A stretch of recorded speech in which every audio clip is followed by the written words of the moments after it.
Subscribe now. നമസ്കാരം, എല്ലാവർക്കും PSC വാറിലേക്ക് സ്വാഗതം. ഈ വീഡിയോയിൽ നമ്മൾ ഡിസ്കസ് ചെയ്യുന്നത് ഇർവിൻ പ്രഭു ഉത്തരമായി വരുന്ന 10 ക്വസ്റ്റ്യൻസ് ആണ്. അപ്പോൾ നമുക്ക് വീഡിയോയിലേക്ക് പോവാം. 1928 സൈമൺ കമ്മീഷൻ ഇന്ത്യയിലെത്തിയപ്പോൾ ഇന്ത്യയുടെ വൈസ്രോയി ആരായിരുന്നു? ഇർവിൻ പ്രഭു. ദണ്ഡി മാർച്ച് നടന്നപ്പോൾ ഇന്ത്യയുടെ വൈസ്രോയി ആരായിരുന്നു?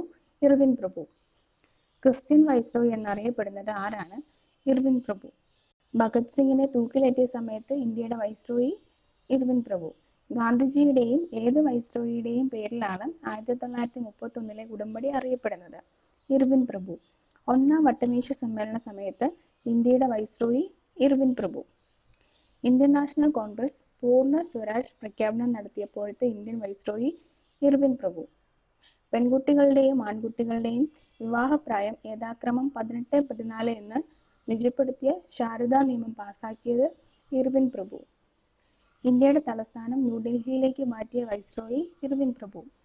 സൂര്യസേനയുടെ നേതൃത്വത്തിൽ ചിറ്റഗോങ്ങിൽ ആയുധപുര ആക്രമിച്ചപ്പോൾ ഇന്ത്യൻ വൈസ്രോയി ഇർവിൻ പ്രഭു. അപ്പം വളരെ ഇമ്പോർട്ടൻ്റ് ആയിട്ടുള്ള 10 ക്വസ്റ്റ്യൻസ് ആണ്. വളരെ ഈസി ആയിട്ട് പഠിക്കാൻ പറ്റിയതാണ്. ഈ വീഡിയോ എല്ലാവർക്കും ഉപകാരപ്രദമായെങ്കിൽ മറ്റുള്ള സുഹൃത്തുക്കളിലേക്ക് കൂടെ എത്തിക്കാൻ ശ്രമിക്കാം. അപ്പോൾ ഇനിയും പുതിയൊരു ടോപ്പിക്കുമായി കാണാം. Thank you.